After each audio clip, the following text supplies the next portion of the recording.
you share the questions which we're going to go through and your CV as well. But Yeah. before we go delve into the details there, I just wanted to hear from yourself actually what your aspirations are. Obviously, I mean, generally the students come here, obviously they want to settle here ultimately. But from the actually career sort of aspiration, if you had, obviously, I mean, like whether there's lots of fields around, obviously, for graduates to go into. Like, I mean, if I talk from industry perspective, so it can be highways, railway, buildings, energy. So it's a different sectors. So I wonder whether you had any sort of thoughts about your future, where you want to see yourself, or is that still not confirmed, or you still thinking about where you can go? Yeah, just I'm still thinking like basically my main interest is in like not a site work, so I want to do in the office jobs. So I don't want to go into the site basically. So like most of in past for 1 year 7 months, I did my I joined as assistant civil engineering. There, my job role is I mentioned you like doing site layouts and doing a bill of quantities. Mm-hmm. So I did there. So basically, I'm interested in quantity surveying. All right, okay. So you have identified, like, I mean, you want to do the quantity surveying sort of side, or maybe office job. Like, yeah, I did saw your CV actually. I reviewed that CV, and you did some, like, I mean, architectural, civil engineering sort of plans, and the work you have a bit of experience there. So I wonder whether you had any sort of chance to do any calculation like design sort of stuff as well yourself, or was it only the drafting sort of side you cover, like as a technician we call it here? I did not did any designs. Basically, like I have little bit knowledge in stat. So most of the work I have done on drawing plans and bill of quantity. Just two these are and construction detailings. Right, okay. So we generally call it like that construction detailing, or the drafting, the layouts. We call them as a technician here in Yeah. the UK industry. So obviously for yourself, I mean, you did Okay. the master level sort of degree, so obviously you need to go above that. I'm not saying, I mean, Yeah. that's not a good field. To be honest, I mean, nowadays, like, I mean, the BIM sort of thing, I mean, that they kicked in quite heavily in the industry, and is quite in actually. It's very high demand as well for the BIM. And generally, what I saw actually from the Mhm. industry, the technician actually they had a good hand on the AutoCAD or the 3D sort of side.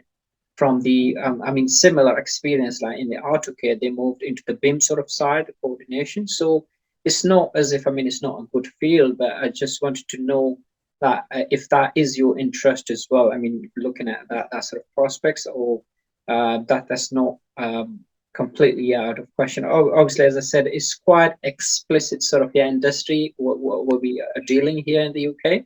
So you need to be really specific about your aspirations, what you want to do in the future, and obviously, I mean, for Mhm. yourself, like me as a graduate, I would encourage you, like at this stage, to apply for as many different sort of variety of jobs as possible. I mean, obviously relevant to your expertise, like what you studied and what your experiences are.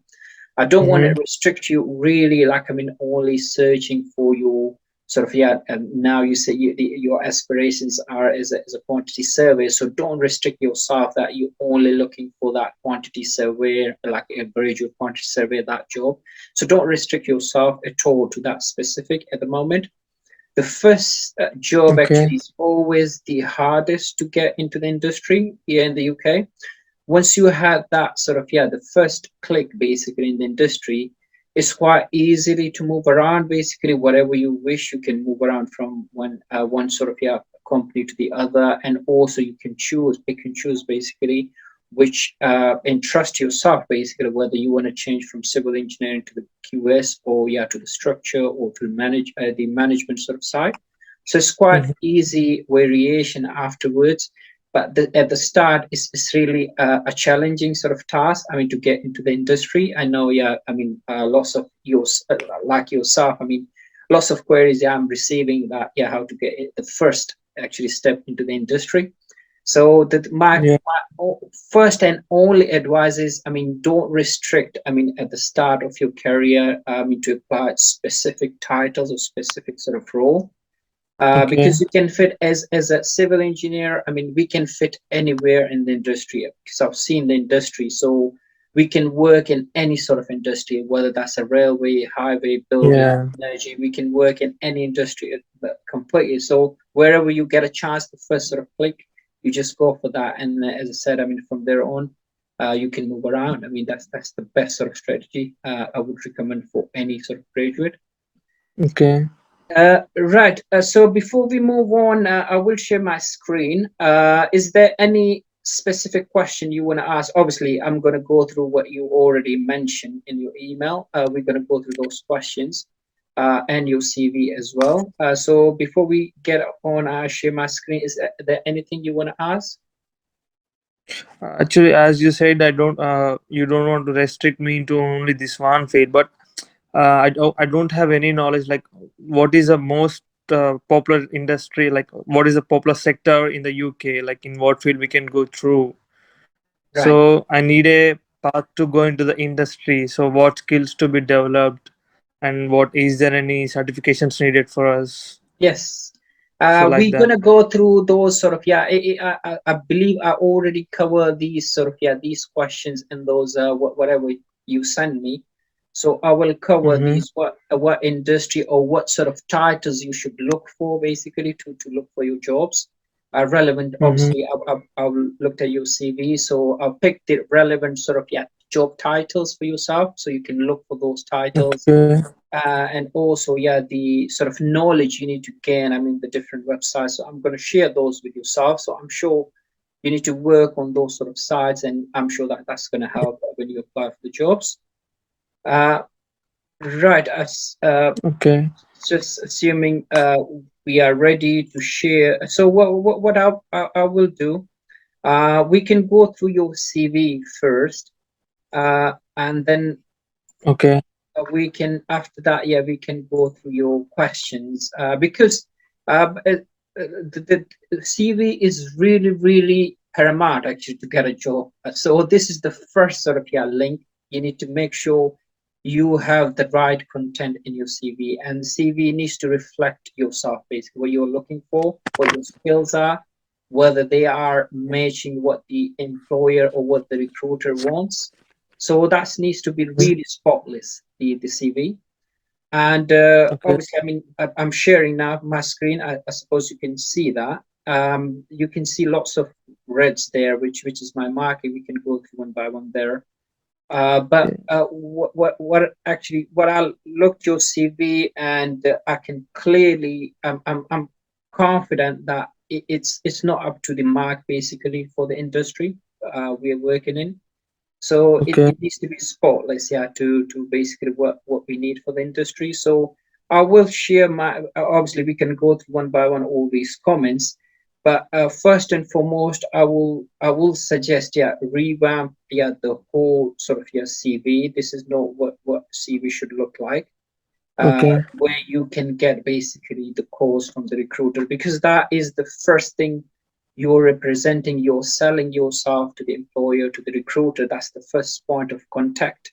So it needs to be really the top notch actually. So we need to bring whatever, yeah, your skills, your competency, what you can provide, and what you can assist the employer, the recruiter. That needs to be really top notch there.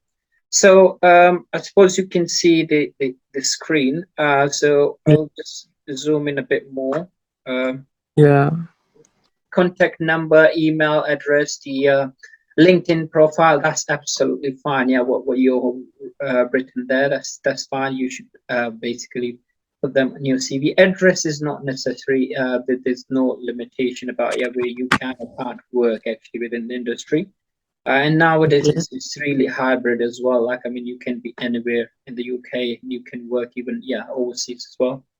So address is not important. I would say get rid of the address. The main Okay. part, like, I mean, the summary here, like that needs to be a really sort of punchline for yourself, because these are the few lines which I would say if the recruiter, the employer looks at these points, and that should basically start reading further. If they are not to the mark, they will just spin it. Simple as that. So that section doesn't show appealing at all, like I mean what you've written there. I've just added a few sort of, yeah, this is an example. Like I mean, I will share, by the way, this markups to yourself. I will email them so you can read them in more detail, Okay. and Yes, see sir. how you can fit them easily in accordance with your experience. But what I've written here, like I mean, this can be like a self-motivated, enthusiastic graduate civil engineer with a keen interest in whatever field, yeah, civil engineering, design, construction. You can write specific. You target yourself there, so Okay. you identify straight away in the first few lines. This is what your interest is basically. So, Okay. and I will come, yeah, to when you apply to the job. Basically, you need to make sure you don't stick. Actually, one CV is not for everything, so you need to make, yeah, consistent changes to your CV as well when you apply for the jobs. I will discuss that, yeah, later on, but this is just Okay. the initial sort of start. That should be really your punchline. So you Okay. identify, you read the competency, what you're interested in, and what Mm-hmm.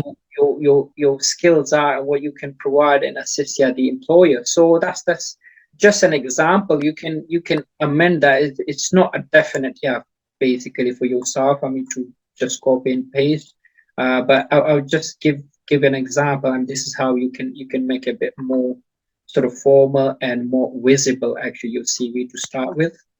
So Mm-hmm. that's how your initial summary, or maybe you call it profile, it should look like. Uh, Okay. Education, I would say move them down basically down the page. You should be concentrating basically on your experience. I know, yeah, you have a couple of years, yeah, experience there, but nonetheless, that's what the employer will be interested in your experience. So you need to move that experience right to the top basically. So summary, I would say, yeah, get your experience, or maybe you can add your key skills. So Okay. key skills could be your keywords. That is very, very important. The keywords, obviously relevant to your sort of aspiration, your jobs. Yeah, relevant to those ones. The keywords. That's what you need. I Okay. also added quite a number of keywords somewhere. Um, Maybe on the other list, yeah, in the questions. So those are the keywords, I presume, yeah, that will be more relevant to yourself basically, which you can write basically as a key skills. So you can identify all your key skills there, like I mean, as a keyword. So the Okay. reason being, like I mean, when you apply, so obviously generally the recruiter, that will receive a number of CVs there, so they can search by the keywords. That's where I'm sure, yeah, I'll identify a number of keywords there, which would be quite relevant. Um, the Yeah, as I said, I mean, moving that upwards there, and the actually this section, education, can come down. Okay. Uh, Academic projects, again, yeah, you made that as separate, but this is part of basically your education. This was part of your education, so combine basically part of the education. What you can identify basically, this is what you did as a part of the project.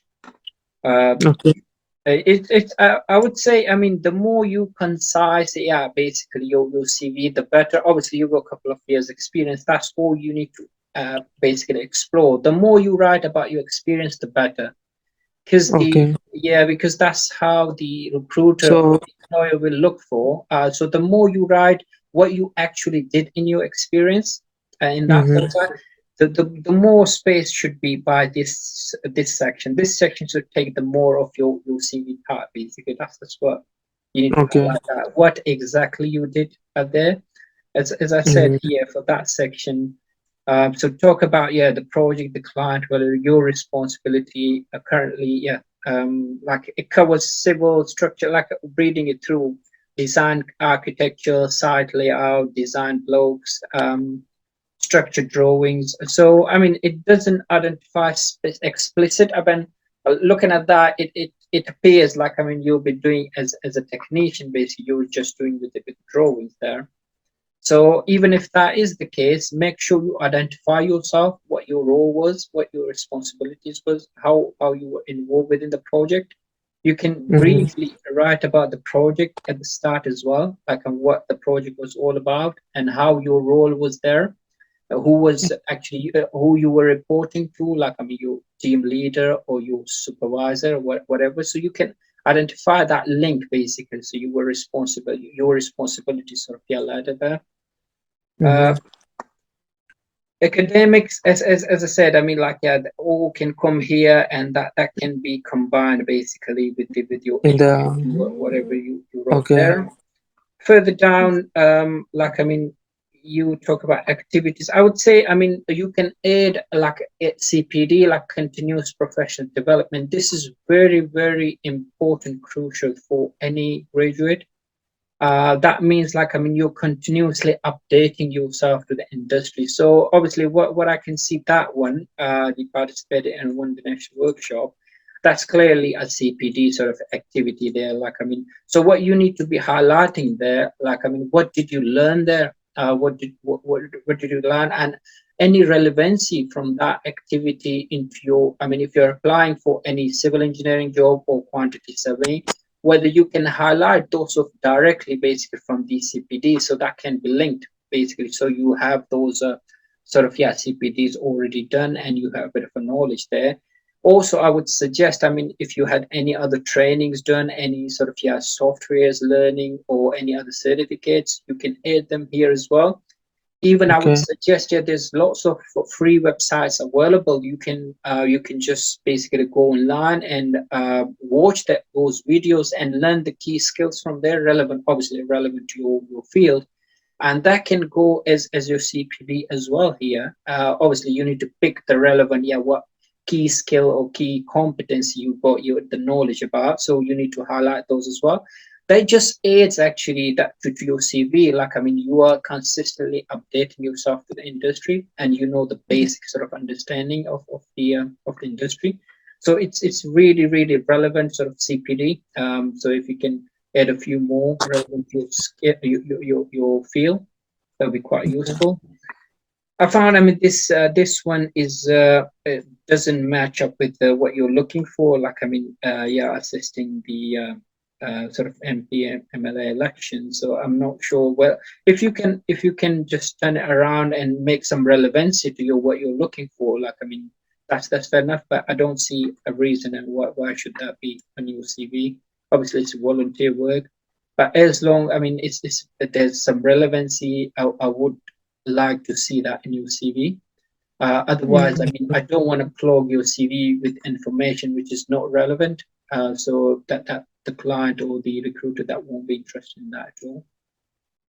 okay, So that's where I said primarily you need to revamp the CV to make it really a professional. As I said, I mean, this is the first point of contact. I mean, between yourself and recruiter, and okay.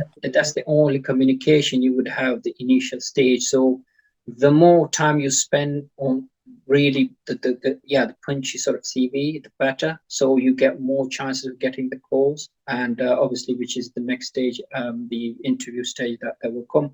But obviously to get to the interview, the first stage is your CV. So the more time you spend, the more precise, and you make it really really sort of yeah the punchline there. So what you're saying is we want to represent our knowledge in the CV. Absolutely. Like, I mean, I will come to the question now, and then we can go through. Like, I mean, as I said, I mean, one CV is not for all the jobs, so you need to make Yeah. a bit of a changes as well when you apply for the jobs, which we can go through yeah, those questions. But obviously, the overall the bulk of your CV should remain the same. Like, I mean, in summary, yeah, that's what your summary, your skills are, your competencies are. That should remain there. Obviously, you can. I mean, if you're applying for a civil engineering job, you can then concentrate more competency relevant to civil engineering. If you're applying for a management sort of role, so you need to concentrate more towards that one. So that's the minor tweaks. In fact, the keywords you need to make a few changes there. That's what it is. So I will share, yeah, these with yourself, so you will have a chance basically to review them and basically update that. So Okay. moving on to your questions. If you can see that, so I'll actually, yeah, I will just answer all your questions here. So the first one, obviously your CV. So I wrote basically what my sort of, yeah, comments are about your CV. So it needs revamping. I said I will share my CV for your guidelines as well, just to have a look basically how CV should Okay. look like. Thank you. Yeah, it will be just a guideline. Obviously, I mean, don't compare obviously yourself to mine. I got like 20 years experience, so obviously there will be lots of, yeah, the experience there, like 3 4 pages. Don't make it that way at all. As long, I mean, you cover your expertise there. Obviously you are looking for a graduate job, that is good enough. Whether that comes on 1 page or half page, I don't care, as long you express that, yeah, what the employers are looking for, that is good Mhm. enough. Basically what they're exactly what the keywords they're looking for, as long you mention that in your CV, that should be good enough. uh, right. Yeah, the keywords actually, that's what I was talking about. So these are most relevant keywords. So the more you can use, obviously, needs to be in context with your experience as well. Make sure you have a bit of a knowledge about these keywords. You can't just copy all these keywords and put it in your CV. So make Yeah. sure you have more relevancy and make it relevant to your experience and your sort of, yeah, qualification, your education as well. So you can make that relevancy and add it to your CV. So these are quite a number of keywords I would like to see in your CV, and that will make it a lot more difference actually when you apply for the job. So Okay. um, I just wrote, yeah, identify hard skills, soft skills from job descriptions. So, what I'm trying to say here, when you apply for the jobs, generally the job description will identify what they're looking for, and that's where you can see whether whether those keywords they are in your CV. Obviously you can't just pick any that, as long, I mean, you have a basic knowledge of that keywords, that is good enough. I would like you to add to your CV. And Mhm. even if you don't have a skill, I mean, for instance, I mean, if they're looking for instance, like a design engineer or something like that, yeah, design civil engineer, and you don't have experience in the design, what I would suggest, I mean, if you're keen to apply, for instance, for that to those kind of jobs, I would like you to look for basically the standards, the BS standards, the Eurocodes, relevance, so you get a bit of a knowledge. I don't want you to master, basically get from A to Z all the standards there. As long you have a bit of a knowledge, yeah, the standard exists actually. These are the BS standards and these are the Eurocode standards that exist actually as part of the design we should be using. As long you have basic a knowledge of that, yeah, what you should be using as a designer in the UK, that should be good enough for you as a graduate. So that's what I mean. Like you can pick the actually the keywords from the job description and you can add them to your CV. Okay. Um, yeah, these are just the job titles basically. You could be actually the job title. I'm sure there was a lot more. I wrote it somewhere.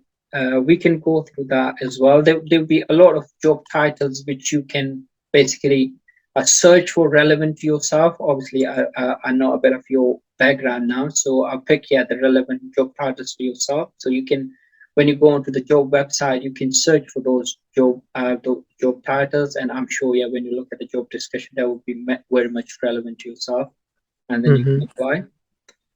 Uh, I made that really bold, and this is really important before you apply.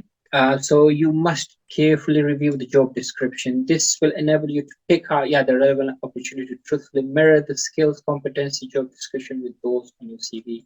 So Mhm. this job description will dictate what keywords you need to highlight more actually in your CV. So depending on the job you're applying, you need to pick the keywords there and make sure you highlight them, yeah, more on your CV and your skills and your competency.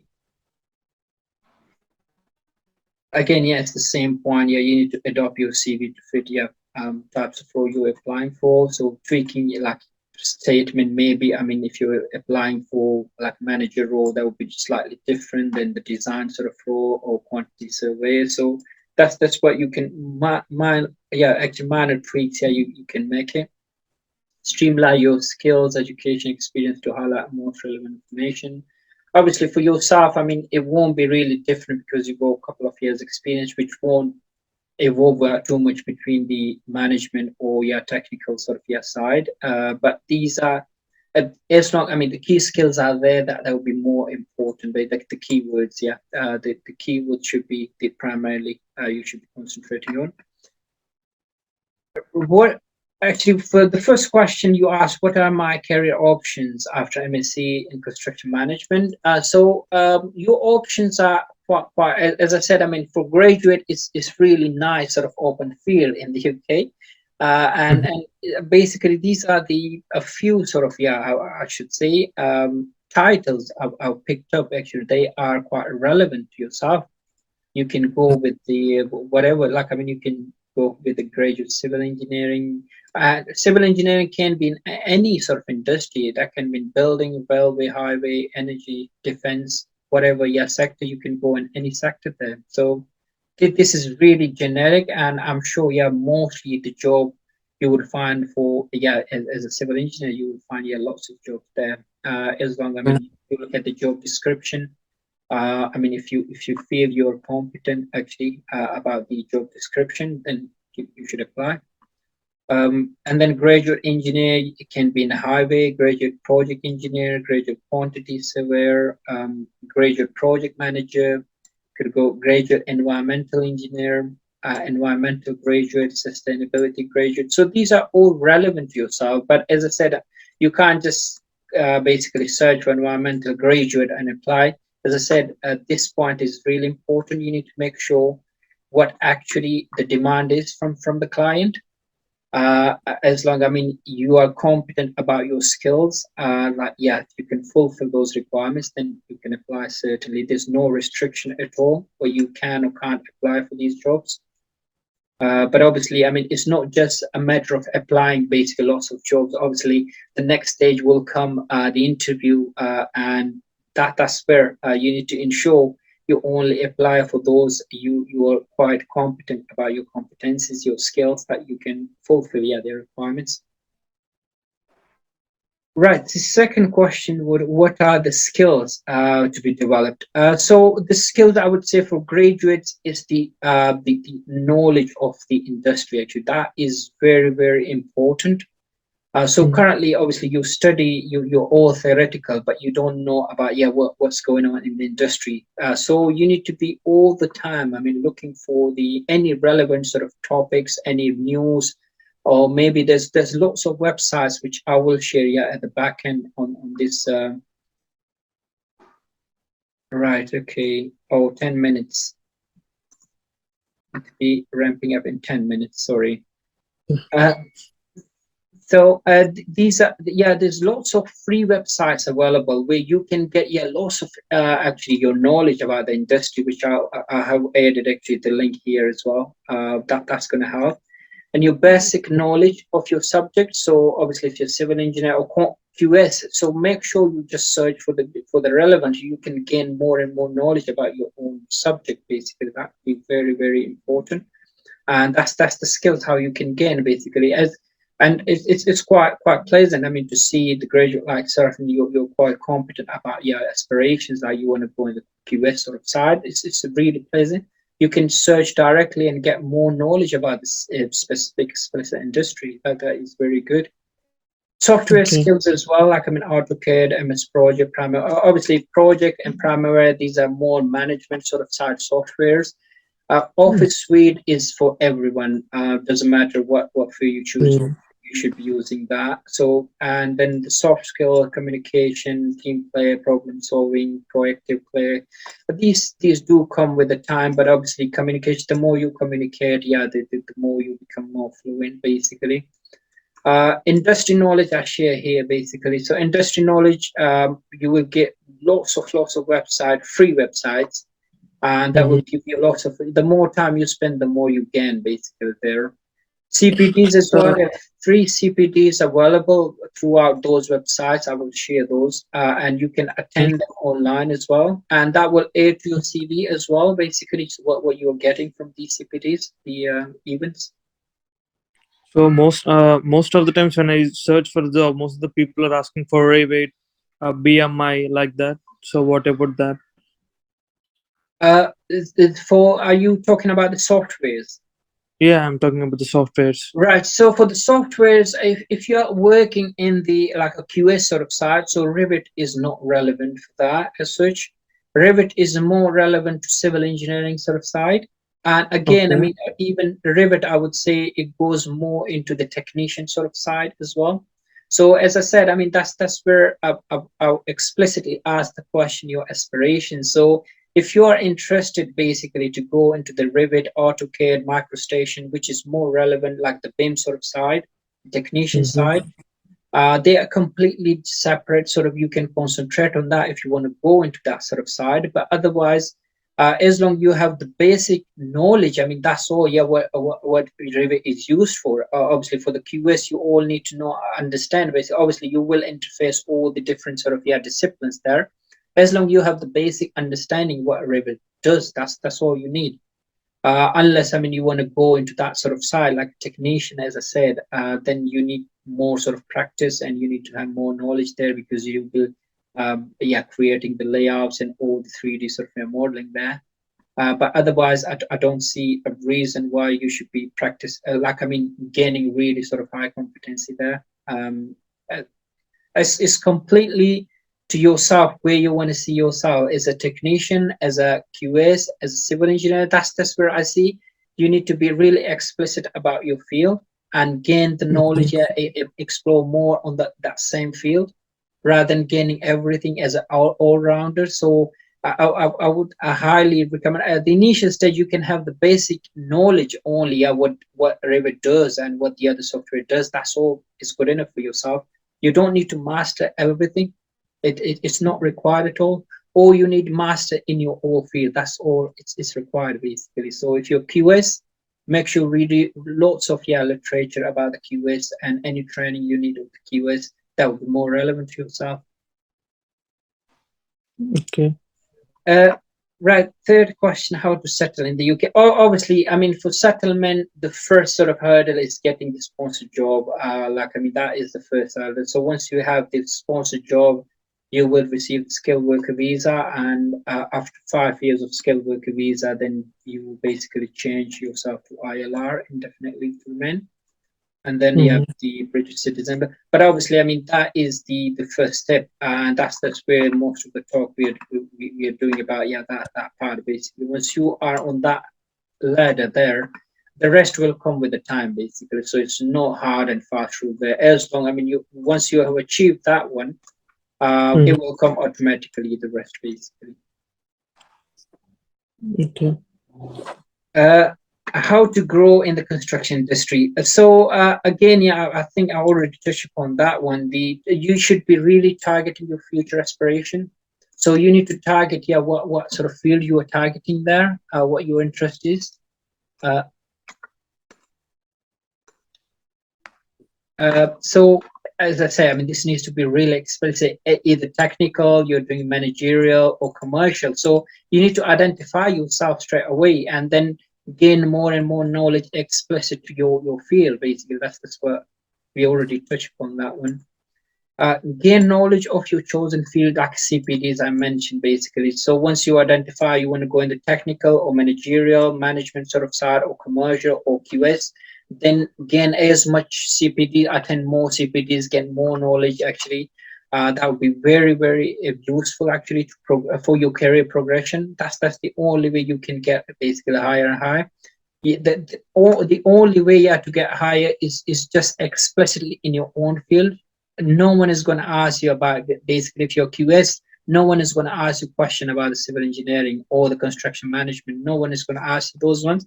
So they will only ask you about the QS basically if you're QS, a graduate or manager, whatever. So you only basically relevancy is to that specific field.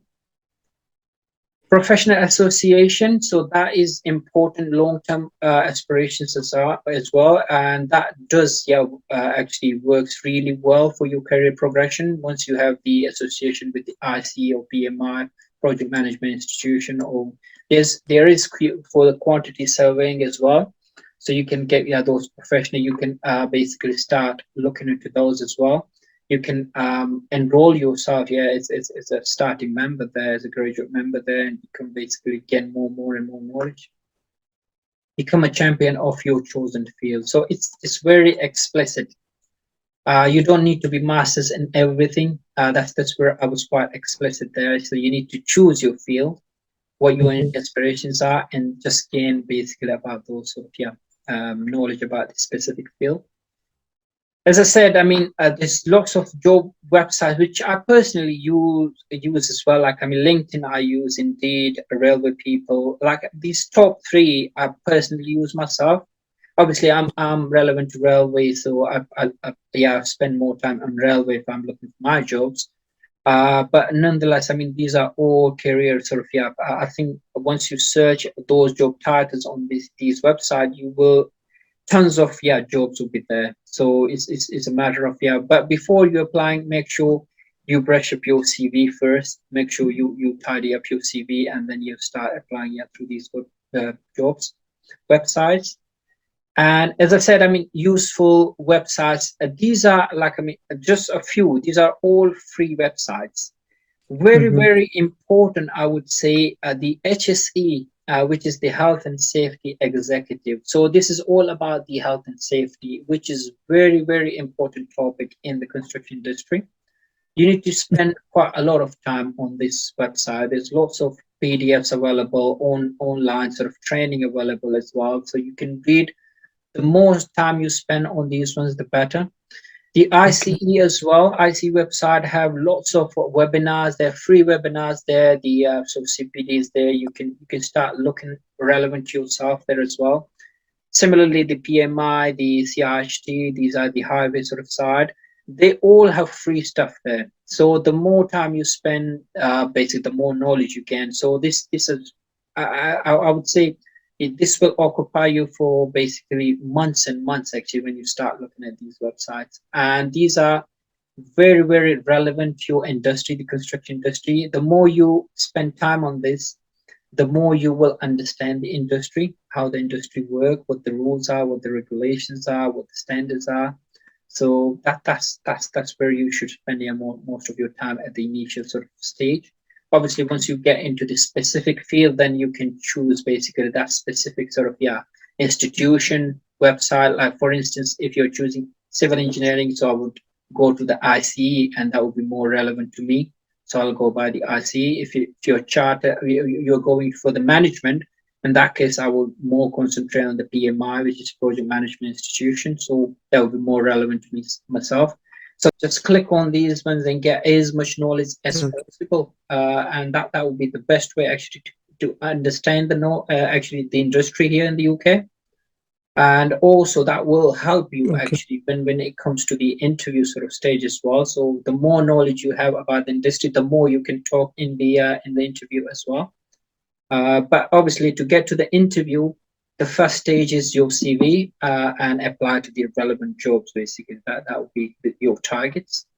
So basically, I'm not unaware of what the sectors I am interested in. Like just before I did some technician jobs and estimated jobs. Those I know. Like I don't know how what are the sectors will be in the UK. Like which are the popular, so in which we can move easily. Say the construction industry is really, really busy at the moment. So it doesn't matter, and I won't suggest to restrict yourself to a specific industry because it's quite open field. So whether that's in railway sector, that's a highway, building, energy, everyone is busy. So I don't want you to concentrate on specific. Everyone is hiring. Simple as that. So the job websites I've shared, I mean, you will find jobs for from every industry there. As long, I mean, you look at the job description, as long, I mean, you feel you can fulfill those requirements actually what they're looking for. I would just straight away apply. I won't look at Mm, what industry they are in, to be honest. As I said, I mean, this is the hardest part of your career, the first stage, the first step basically into the industry. Once you get into the industry, I'm sure you can switch over. I mean, that's not a big deal after that. as of now, I don't have any questions to ask. Okay, thank you very much. I wish you really, really best of luck. As I said, I mean, I will share those questions and all those links, Okay. those PDFs to Yes. yourself. And as I said, I mean, you need a bit of a rework on your CV, and then you Okay. start applying. And I'm sure, somewhere, someone is going to call you, and I'm sure all the hard work you're working now, you're doing it. This will vanish in a blink of eye, Thank actually. you. So that's what happens. Thank you. So, like the main reason I have to contact you is like I want to update myself. I want to build my knowledge. So that is Absolutely, the main you reason I need have that. to. Absolutely, what you Yeah. need is to now update your CV and gain as much knowledge as possible. I mean, as I said, there's free stuff available, and you need to just spend more time basically on those side to gain more Mhm. knowledge about the industry. And don't basically restrict yourself at this stage to a specific sort of job title or specific field.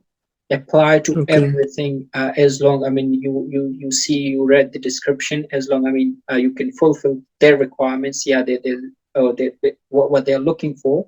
I would Mm. just ask you to apply.